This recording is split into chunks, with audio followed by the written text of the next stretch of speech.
जय हिंद दोस्तों, एक बार फिर से आपके अपने चैनल व्यायाम जीएस रिसर्च सेंटर पर स्वागत है। आज है 17 जुलाई। तो 17 जुलाई को बनने वाले जितने भी महत्वपूर्ण करंट हैं उनको हम इस वीडियो में डिस्कस करेंगे। तो चलिए स्टार्ट करते हैं। चीन और किस देश के द्वारा सी गार्डियंस टू समुद्री अभ्यास आयोजित किया गया है? तो याद रखेंगे आप लोग, चीन और पाकिस्तान के बीच गार्डियंस टू समुद्री अभ्यास आयोजित किया गया है। किसके द्वारा प्यारे बच्चों? तो चीन और पाकिस्तान के द्वारा सी गार्डियंस टू समुद्री अभ्यास आयोजित किया गया है। तो यहीं पर आप कमेंट करेंगे स्लिनेक्स किन दो देशों के बीच युद्धाभ्यास है? स्लिनेक्स, तो याद रखना भारत और श्रीलंका। क्या बोलेंगे? भारत और श्रीलंका। क्लियर है? चलिए आगे चलते हैं प्यारे बच्चों।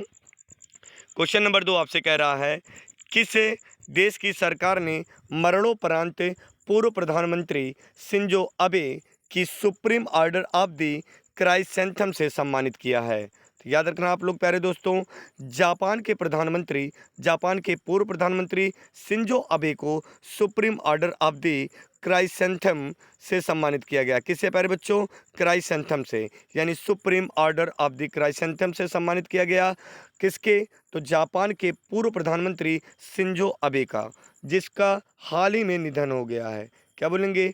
अभी किस देश के प्रधानमंत्री का हाल ही में निधन हो गया? तो आपका जवाब हो जाएगा शिंजो अबे। किस देश के पूर्व प्रधानमंत्री हैं? तो आपका जवाब हो जाएगा जापान। तो बात आई है जापान की। जापान की राजधानी है टोक्यो। क्या बोलेंगे? टोक्यो। जापान की संसद का नाम है डायट। क्या बोलेंगे? जापान की संसद का नाम है डायट। क्लियर है?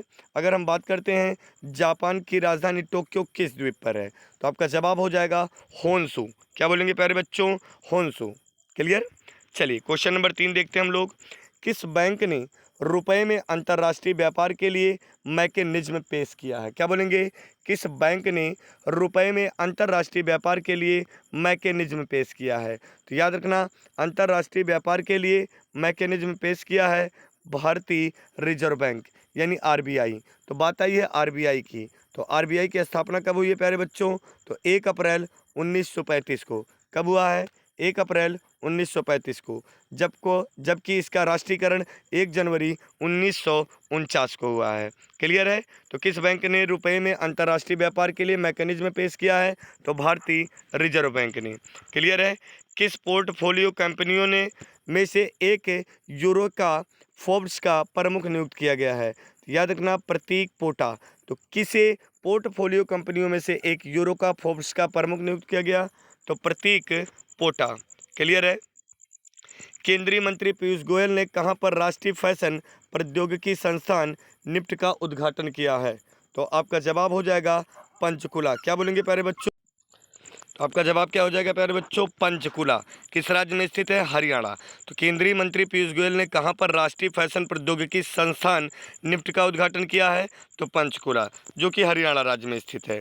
क्लियर है? कागज आयात निगरानी प्रणाली वर्ष 2022 में कब से शुरू होगी? तो आपका जवाब हो जाएगा कागज आयात निगरानी प्रणाली 1 अक्टूबर 2022 से शुरू होगी।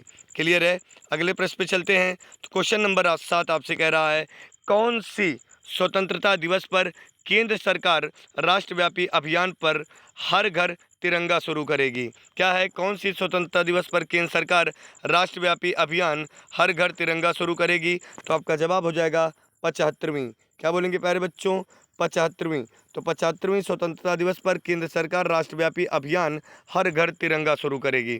क्लियर प्यारे बच्चों? विश्व आर्थिक मंच यानी WEF, क्या बोलेंगे?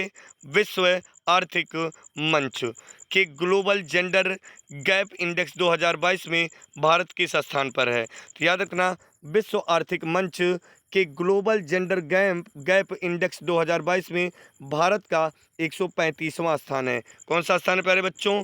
135वां स्थान। जिसमें कुल कितने देश इन्वॉल्व हुए? तो आपका जवाब हो जाएगा 146 देश। क्लियर है ना? प्रथम स्थान पर कौन सा देश रहा प्यारे बच्चों? फिनलैंड। दूसरे स्थान पर नॉर्वे। तीसरे स्थान पर न्यूजीलैंड। जबकि चौथे स्थान पर स्वीडन रहा। भारत का स्थान कौन सा रहा? तो आपका जवाब हो जाएगा WEF में भारत का स्थान 135वां रहा, जिसमें कुल 146 देश रहे और फिनलैंड प्रथम स्थान पे रहा। क्लियर है प्यारे बच्चों। चलिए अगर हम बात करते हैं कि अफ़गानिस्तान का कौन सा स्थान रहा, तो अफ़गानिस्तान नीचे से प्रथम स्थान पर है, अर्थात तो 146वां स्थान है। क्लियर है। WEF में पाकिस्तान का स्थान की बात करेंगे तो 145वां है। बांग्लादेश की बात करेंगे 71वां, नेपाल 96 और श्रीलंका 110वां स्थान है। क्लियर है प्यारे बच्चों। चलिए आगे चलते हैं हम लोग। किस राज्य के राज्यपाल ने the McMahon line century of discord नामक पुस्तक का विमोचन किया है? तो याद रखना किस राज्य के, तो हिमाचल प्रदेश के राज्यपाल ने the McMahon like century of discord नामक पुस्तक का विमोचन किया है। क्लियर है। तो बात आई हिमाचल प्रदेश की, तो हिमाचल प्रदेश के राज्यपाल कौन है? राजेंद्र विश्वनाथ। क्या बोलेंगे प्यारे बच्चों? राजेंद्र विश्वनाथ ने the McMahon line century of discord नामक पुस्तक का विमोचन किया है। क्लियर है प्यारे बच्चों। चलिए क्वेश्चन नंबर 10 देखते हैं हम लोग। कह रहा है छात्रों के लिए रोजगार के अवसर प्रदान करने हेतु दिल्ली सरकार ने किसके साथ समझौता किया है? तो याद रखना छात्रों के लिए रोजगार के अवसर प्रदान करने हेतु दिल्ली सरकार ने यूनिसेफ के साथ समझौता किया। किसके साथ? यूनिसेफ के साथ समझौता किया। किसने प्यारे बच्चों? तो आपका जवाब हो जाएगा दिल्ली सरकार ने। दिल्ली सरकार ने यूनिसेफ के साथ समझौता किया किसके लिए? छात्रों के रोजगार के अवसर प्रदान करने हेतु। क्लियर है। तो आप लोग एक बार कमेंट कर देंगे यूनिसेफ की स्थापना कब हुई थी। आइए प्रीवियस डे का रिवीजन करते हैं प्यारे बच्चों। तो पहला है देश का पहला कार्बन न्यूट्रल हवाई अड्डा कहाँ पर स्थापित किया गया? तो आपका जवाब हो जाएगा लेह। क्या बोलेंगे? लेह। दूसरा क्वेश्चन आपसे पूछ रहा है भारत इंटरपोल के बाल यौन शोषण डेटाबेस में शामिल होने वाला किस नंबर का देश बन गया है? तो आप लोग कमेंट कर देंगे, उम्मीद करते हैं सही कमेंट किए होंगे। तो आपका जवाब हो जाएगा 68वां। क्या बोलेंगे प्यारे बच्चों? 68वां। देश का पहला एलिवेटेड अर्बन एक्सप्रेसवे द्वार का उद्घाटन कब किया जाएगा या कब शुरू किया जाएगा? तो 2023। क्लियर है प्यारे बच्चों। कौन सा राज्य बचपन शिक्षा कार्यक्रम में 300 करोड़ का निवेश करेगा? तो आपका जवाब हो जाएगा मेघालय। क्या बोलेंगे प्यारे बच्चों? मेघालय। क्लियर है। आज का सेशन यहीं पे समाप्त करते हैं। जय हिंद दोस्तों।